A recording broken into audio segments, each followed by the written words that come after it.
ಏನು ಪಾರ್ಥ, ಕೆಂಗಣ್ಣಿನಿಂದ ಕೆಕ್ಕರಿಸಿ ನೋಡಿ ನನ್ನನ್ನು ಗೆಲ್ಲಲಾರೆ. ಈಗ ಆ ಶಕ್ತಿ ನಿನ್ನಲ್ಲಿಲ್ಲ. ಪರಮ ಪತಿವ್ರತಿಯನ್ನು ನಿಂದಿಸಿದ ಮರುಕ್ಷಣವೇ ನಿನ್ನ ಪುಣ್ಯವೆಲ್ಲ ಉರಿದು ಹೋಗಿ ಪಾಪದ ಮೂಟೆ ನಿನ್ನ ಹೆಗಲು ಹತ್ತಿದೆ. ಎತ್ತು ನಿನ್ನ ಗಾಂಡೀವ, ಹೂಡು ಪರಮೇಶ್ವರನು ಕೊಟ್ಟ ಆ ನಿನ್ನ ಪಾಶುಪತಾಸ್ತ್ರ.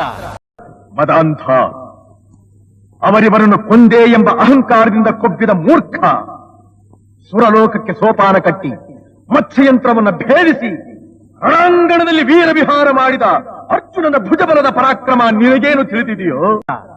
ಶಿವನನ್ನು ಗೆದ್ದ ನಿನ್ನ ಶೌರ್ಯ ನನಗೂ ಸ್ವಲ್ಪ ತಿಳಿಯಲಿ, ಅಥವಾ ಶಿವನನ್ನು ಗೆದ್ದೆ ಎಂಬ ನಿನ್ನ ಅಹಂಕಾರ ನನ್ನಿಂದಲೇ ಮಣ್ಣಾಗಲಿ.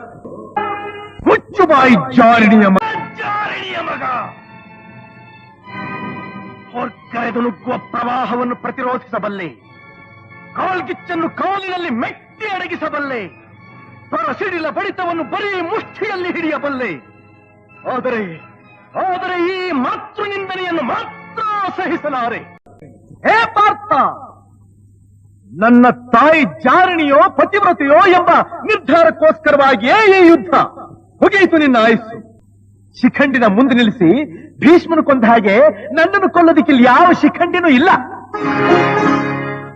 ಧರ್ಮರಾಯನ ಬಾಯಿನಲ್ಲಿ ಅಬದ್ಧ ನುಡಿಸಿ ದ್ರೋಣಾಚಾರ್ಯನು ಕೊಂದ ಹಾಗೆ ನನ್ನನ್ನು ಕೊಲ್ಲಲು ಸುಳ್ಳು ಹೇಳೋದಕ್ಕೆ ಧರ್ಮರಾಯ ಇಲ್ಲಿಲ್ಲ. ರಥದ ಚಕ್ರ ಮುರಿದಿದ್ದಾಗ ಕವಚ ಕುಂಡಲಗಳನ್ನ ದಾನ ಪಡೆದು ಕರ್ಣನು ಕೊಲಿಸಿದ ಹಾಗೆ ನನ್ನನ್ನು ಕೊಲಿಸೋದಕ್ಕೆ ನಿನ್ನ ಶ್ರೀಕೃಷ್ಣ ಪರಮಾತ್ಮ ಇಲ್ಲಿಲ್ಲ. ಇರೋದು ಪತಿವ್ರತಿಯ ಮಗನಾದ ನಾನು, ಪತ್ನಿದ್ರೋಹಿಯಾದ ನೀನು. ವೃಥಾ ಕಾಲಹರಣ ಮಾಡಬೇಡ ವೀರ. ಕರೆ ನಿನ್ನ ಕೃಷ್ಣನನ್ನ, ಅವನು ಬಂದು ಸಾರಥ್ಯ ವಹಿಸಲಿ. ಅವನ ಮುಂದೆಯೇ ನಿನ್ನ ಪ್ರಾಣವನ್ನು ಅವನ ಪಾದಾರವಿಂದಗಳಲ್ಲಿ ಅರ್ಪಿಸುತ್ತೇನೆ. ಧ್ಯಾನಿಸು, ಕೂಗು ಎದುರಂದನ ಎಂದು.